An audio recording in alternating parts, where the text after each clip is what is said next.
Hello student, আসসালামু আলাইকুম। Data structure and অ্যালগরিদমের ক্লাসে বরাবরের মতো সাথে আছি আমি তহমিনা তাহরিম ইস্তি। আজকের ক্লাসে আমরা নতুন একটা চ্যাপ্টার শুরু করব। চ্যাপ্টারের নাম হচ্ছে অপারেশন অফ সর্টিং। এখানে আমরা বিভিন্ন ধরনের সর্টিং অ্যালগরিদম নিয়ে আলোচনা করব। এর আগের চ্যাপ্টারে আমরা সার্চিং পড়েছিলাম, তাই না? সার্চিং অর্থ ছিল কোনো কিছু খুঁজে বের করা বা খোঁজার জন্য আমরা বিভিন্ন ধরনের অ্যালগরিদম ব্যবহার করেছিলাম। ঠিক তেমনি এই চ্যাপ্টারে আমরা শিখব বিভিন্নভাবে সাজানো বা শর্ট করা। সাজানোর জন্য অনেক ধরনের অ্যালগরিদম ব্যবহার করা হয়। তো প্রথমেই আমরা জেনে নিব শর্টিং কি। শর্টিং এর বাংলা অর্থ হচ্ছে সাজানো। শর্টিং হলো এমন একটি পদ্ধতি যার মাধ্যমে আমরা একটি অ্যারে বা লিস্টের বিভিন্ন উপাদানকে শর্ত মোতাবেক সাজাতে পারবো। ধরেন আমার কাছে একটা অ্যারে আছে অথবা লিস্ট আছে, তার মধ্যে অনেকগুলো এলিমেন্ট দেওয়া আছে, সেগুলোকে আমরা এলোমেলোভাবে দেওয়া আছে, সেগুলোকে আমরা সাজাবো। কিভাবে সাজাবো? সাজানোটা দুই ধরনের হতে পারে। একটা হচ্ছে অ্যারের মধ্যে সমস্ত উপাদান আমরা ছোট থেকে বড় আকারে সাজাবো, যাকে আমরা ইংরেজিতে বলি অ্যাসেন্ডিং অর্ডারে সাজাবো। আর একটা হচ্ছে আমরা বড় থেকে ছোট আকারে সাজাবো, যাকে আমরা ইংরেজিতে বলি ডিসেন্ডিং অর্ডারে, তাই না? তাহলে আমরা সবাই শর্টিং জেনে নিলাম। শর্টিং অর্থ হচ্ছে কোনো কিছু সাজানো। আমাদের অ্যারে বা লিস্টের মধ্যে যে এলিমেন্টগুলো থাকবে সেগুলোকে আমরা ছোট থেকে বড় আকারে সাজাবো বা বড় থেকে ছোট আকারে সাজাবো। এই যে সাজানোর বিভিন্ন ধরনের অ্যালগরিদম আছে, সেই অ্যালগরিদমগুলো কি কি আমরা একটু জেনে নিই। যেমন আছে বাবল শর্ট, তারপর আছে quick sort, heap sort, insertion sort, selection sort, merge sort. এছাড়াও আরো অনেকগুলো শর্টের নাম বা টেকনিকের নাম আপনাদের বইয়ে দেওয়া আছে, আপনারা সেখান থেকে দেখে নিতে পারেন। মূলত আজকের ক্লাসে এই যে প্রথম যে সাজানোর পদ্ধতি বাবল শর্ট, এইটা নিয়ে আমরা আলোচনা করব। আজকে আমরা দেখব কিভাবে আমরা এই বাবল শর্ট ব্যবহার করে বিভিন্ন এলিমেন্টগুলোকে ছোট থেকে বড় ক্রমে সাজাতে পারি। তাহলে চলেন আমরা দেখি। বাবল শর্ট শুরু করার আগে আমাদের আরেকটা বিষয় জেনে নিতে হবে, বা যে কোনো আমাদের শর্ট অ্যালগরিদম পড়তে গেলে আমাদের একটা প্রিকন্ডিশন আছে, সেটা হচ্ছে আমাদের সোয়াপ জিনিসটা জানতে হবে। সোয়াপিং কি?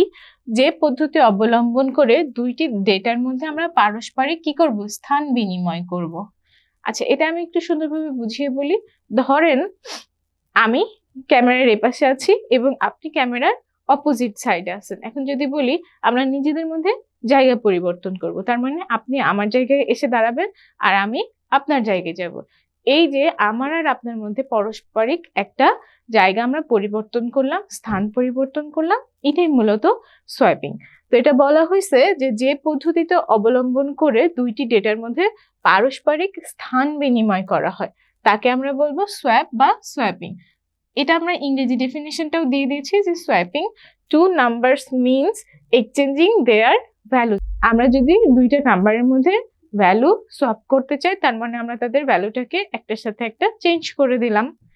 একটা উদাহরণ দিই, দেখেন এখানে আমাদের ফার্স্ট নাম্বার কত আছে? 20, আর সেকেন্ড নাম্বার কত আছে? 40। তো এটাকে যদি আমরা সলভ করে দিই তাহলে এই ঘরে কি চলে আসবে বলেন তো? 20 আসবে, আর এখানে কে বসবে বলেন তো? 40 বসবে। খুবই সিম্পল। তাহলে এই টেকনিকটা আমরা অবলম্বন করে মূলত বাবল সর্টটা সলভ করব। তাহলে চলেন বাবল সর্ট দেখি। বাবল সর্ট সলভ করার জন্য আমরা এখানে একটা লিস্টের মধ্যে বিভিন্ন ধরনের এলিমেন্ট নিয়ে নিয়েছি, ইন্টিজার ডেটা নিয়ে নিয়েছি, তাই না? তো ইন্টিজার ডেটা নিয়ে আমরা কিভাবে সাজাবো দেখেন, এটা কি আমাদের কোনো ক্রম অনুসারে আছে? আমরা যদি এটা দেখি তাহলে দেখবো যে এলোমেলো ভাবে সাজানো আছে। আমাদের টার্গেট হচ্ছে আমরা একটা অ্যালগরিদম এর মধ্যে অ্যাপ্লাই করব, অ্যাপ্লাই করে সর্বশেষ আমরা এই ডেটাটাকে ছোট থেকে বড় আকারে সাজাবো। তাহলে সবচেয়ে ছোট ভ্যালু কত আছে বলেন তো? 0.7 আছে। আর সব শেষে কত আছে? 47। এটা হচ্ছে আমাদের এই এলিমেন্ট গুলোর মধ্যে সবচেয়ে বড় মান। তাহলে আমরা এই ক্রম অনুসারে সাজাবো। এর জন্য প্রথমে আমরা কি করব? প্রথমে আমরা আমাদের প্রথম যেটা আছে সেটাকে আমরা বাবল ধরে নিব। হ্যাঁ, এটাকে আমরা পাশাপাশি আমাদের যে দুইটা এলিমেন্ট আছে, পাশাপাশি দুইটা এলিমেন্টের সাথে কম্পেয়ার করব। কম্পেয়ার করে যেটা আমাদের ছোট হবে সেটা আগে আসবে, আর যেটা বড় সেটা পরে বসবে। তো এটাকে যদি আমি কম্পেয়ার করি তাহলে কি দেখব? 32 বড় আর 14 ছোট, তাই না? তাই আমাদের এটা যেভাবে আছে সেভাবে আমরা রেখে দিলাম। 14, 32, 16, 7 আর 47। বাকি ডেটাগুলো কিন্তু যেভাবে আছে সেভাবে বসে যাবে, তাই না? তাহলে আমাদের এখন দেখেন এই স্টেপে আমাদের এই দুইটার মধ্যে কম্পেয়ার করা শেষ। তার মানে এখন আমাদের বাবল পরের যে ডেটাটা আছে সেটা বাবল হয়ে যাবে। তাহলে এখানে পরের ডেটা কোনটা আছে? 32 এখন আমাদের বাবল। তাহলে আমরা এখানে কি লিখবো? 14। এবার এটার সাথে এটা আমরা কম্পেয়ার করি। দেখেন কম্পেয়ার করলে কি হচ্ছে, এটার মধ্যে ছোট কোনটা বলেন তো? 16 ছোট, তাই না? তাই 16টা আগে চলে আসবে আর 32টা পরে যাবে। জাস্ট দুইটার মধ্যে আমরা ভ্যালু ইন্টারচেঞ্জ করে দিলাম বা সোয়াপ করে দিলাম।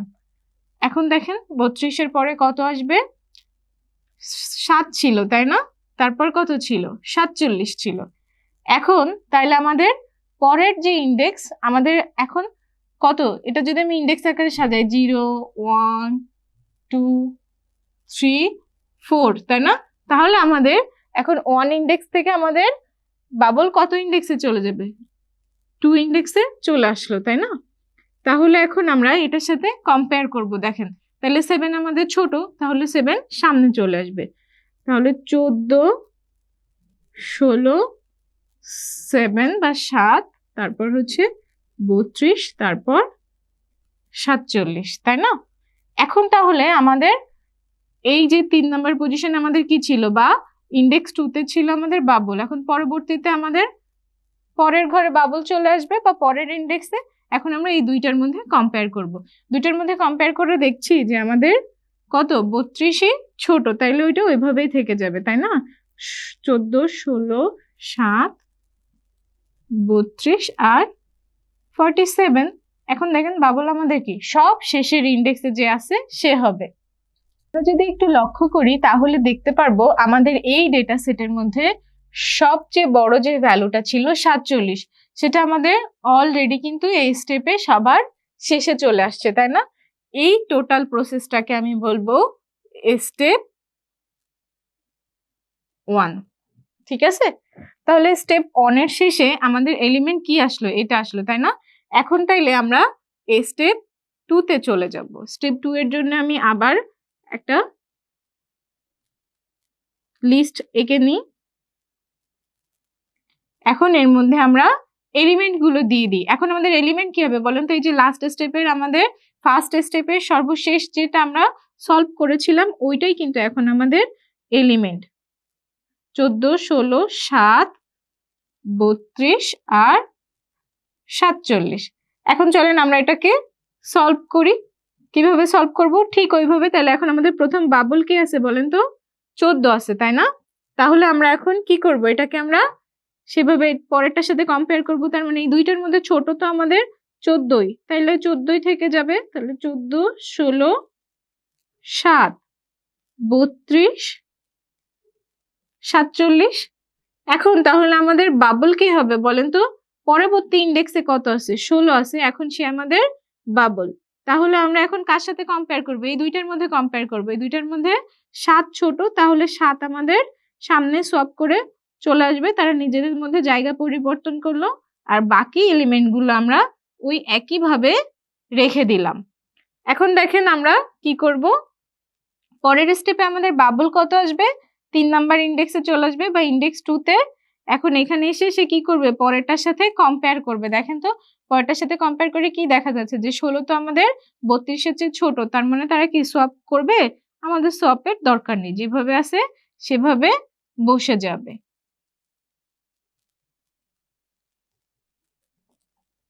এই পর্যায়ে আমাদের বাবল কে আসছে বলেন তো? বাবল আসবে আমাদের ইন্ডেক্স 3 বা 4 নাম্বার পজিশনে যে আছে।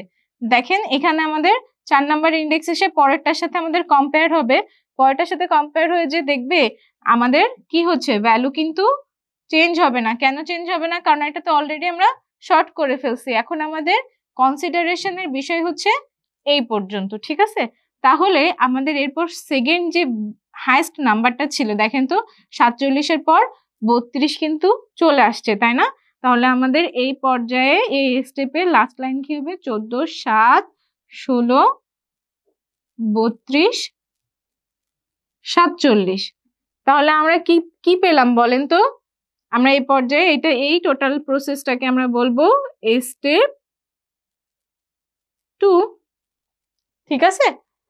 এখন আমরা চলে যায়। এরপরে ঠিক এই যে ডেটাগুলো আমরা পেলাম, এই ডেটাগুলোকে নিয়ে আমরা স্টেপ 3টা শুরু করব। তাহলে স্টেপ 3 শুরু করার জন্য আমরা একটা আবার আগের মতো একটা লিস্ট এঁকে নিই। এখানে কি কি ডেটা দিব? 14, 7, 16, 32 আর 47।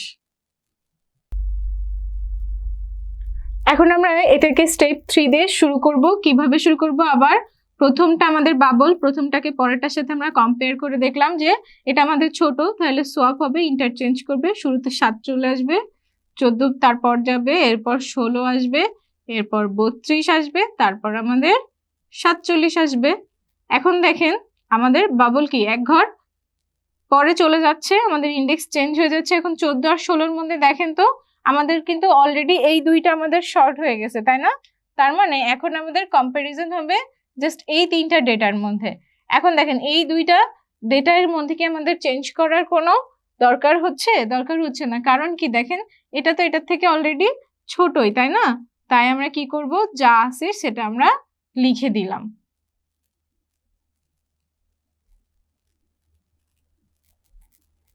এই যে টোটাল প্রসেসটা, এই টোটাল প্রসেসটাকে আমরা বলছি স্টেপ